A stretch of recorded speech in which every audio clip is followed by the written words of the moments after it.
मशिदींवरील बेकायदेशीर स्पीकर विरोधात आता सोमय्या आक्रमक पाहायला मिळतात। मुलुंडमधील 5 मशिदींना बेकायदेशीर लाऊडस्पीकर असल्याचा सोमय्या यांनी म्हटलं आहे। मशिदींवरील बेकायदेशीर स्पीकर विरोधात आज आंदोलन करणार असल्याचं सोमय्या यांनी म्हटलंय।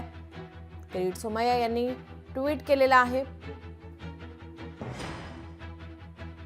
मुलुंड पोलिसांनी मुलुंडमधील 5 मशिदींना बॉक्स स्पीकर लावण्याची परवानगी दिली आहे,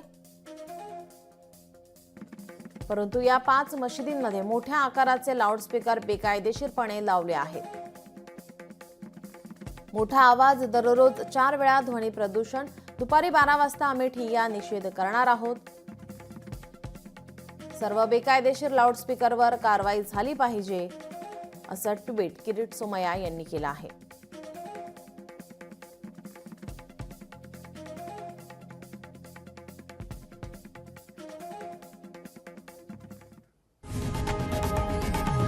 लोकशाही मराठी ऐका, पहा, जागरूक रहा।